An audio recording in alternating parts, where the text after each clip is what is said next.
Hello YouTube. Here's the follow-up video on the jack shaft change out I did.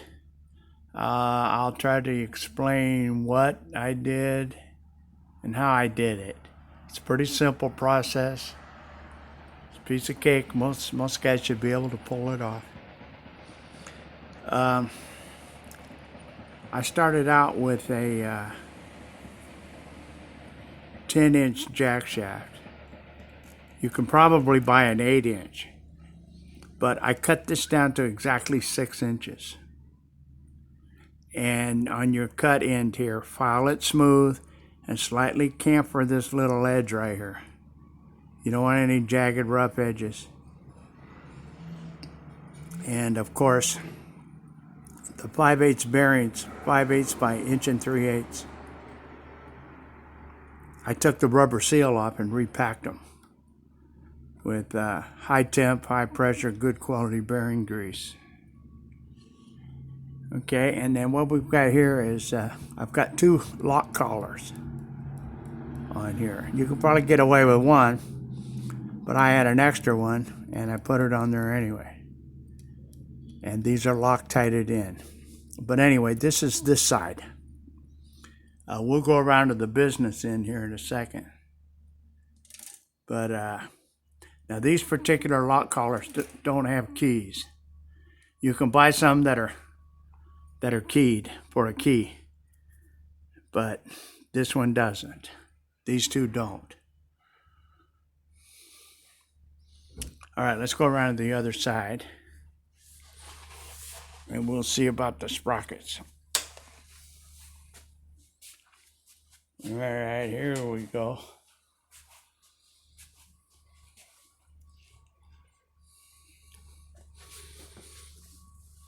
Okay, when I assembled it,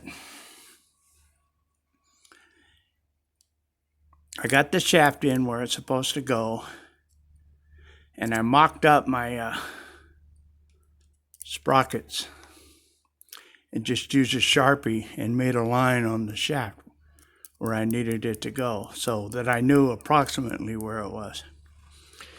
Anyway, what we have here is another lock collar. Then we have the mini hub right here. And it uses a key.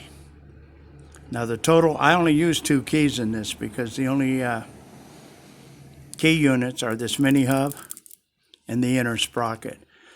So I used about 1.5 inches worth of key. Now I bought 12 inches for $2 right here.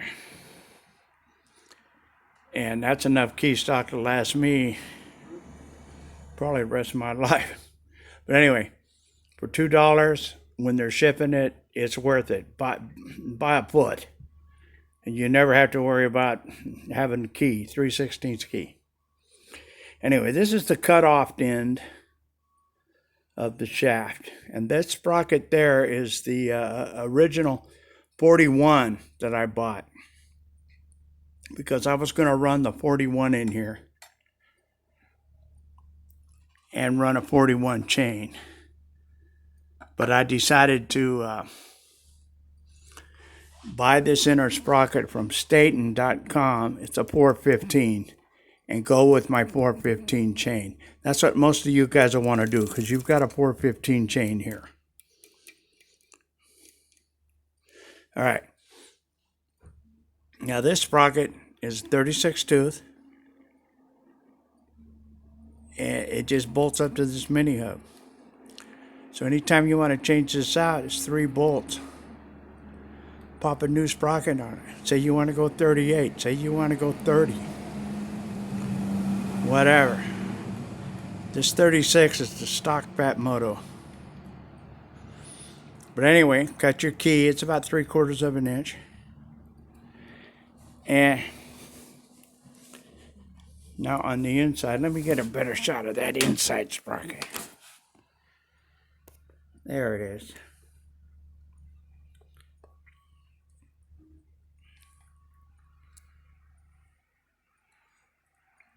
So That's about it. Now on the inside here, this is another collar. And it's just slightly out from the flange bearing. That's to make sure those bearings don't go anywhere. And then here we have the inner sprocket, and it's held on with two keys. Two set screws. There's one on the key and one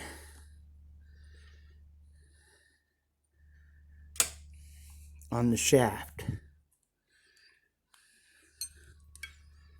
Yeah. There's one on the shaft and one on the key. And that's it, guys. Now here's something I discovered while doing this jack shaft change. And this is a problem that's common to all Phatmotos, especially the Rovers. This engine plate is not level. You can check yours by putting a straight edge on the center and see if it rocks back and forth. Well, this one did. So when I bolted my engine up with my chain aligned, as soon as I turned my clutch less than half a turn, this chain would derail. And I thought, what the heck? It's perfectly aligned. There is no reason for it to derail except an alignment issue. So I figured out my plate is unlevel, it's warped. It drops off on this side dramatically. So what I did was I kept the other side bolted loosely so the engine would move, and I wedged this side of the engine up and spun it, and this sprocket was smooth and straight, no derailment. So I knew, look, now I was running a 41 chain here, so it wouldn't derail. But still, this small amount of this plate being unlevel here caused issues. So anyway, I went ahead and shimmed it up with washers, 3 washers, and now it's perfectly level.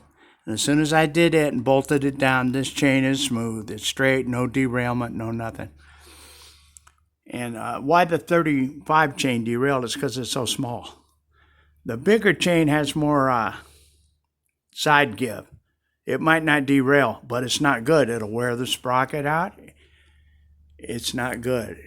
Chains need to be perfectly aligned. If they're perfectly aligned, they work smooth. Okay. That's about it. I got all of this stuff from OMB Warehouse. Now counting that sprocket, which it's a spare now. But shipping and everything was $67. And the inner sprocket that I got from Staten was about $12, right around there. But anyway, if you order everything from one website, you pay one shipping cost. I could source all these parts. These are like Azusa parts, Azusa mini hub, Azusa sprocket. These are somebody else, but still, I could get all this stuff cheaper. But if you add up the separate shipping costs, plus it's a hassle going from one vendor to another, to another, to another. Buy it from one place, buy it from OMB Warehouse. And buy that sprocket from Staten. And that's about it.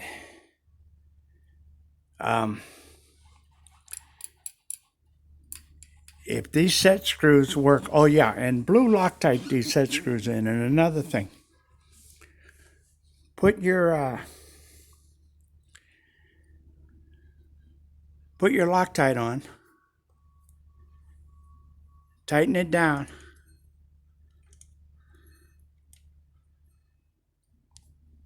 and let that Loctite sit for 24 hours. You can't put it on and then a half hour later go right it. It hasn't set. It doesn't work. Now, if these come loose, I'll use red Loctite. Because I found out you can get the red Loctite loose. Non-chlorinated brake cleaner will dissolve it. All you do is put it on there, let it set an hour or two, 3 or 4, and it melts the red Loctite and the stuff will come right back apart. But the red Loctite will hold. So I'll see if any of these come loose. If they do, I'll red Loctite them. Okay, that's about it. I will talk to you later.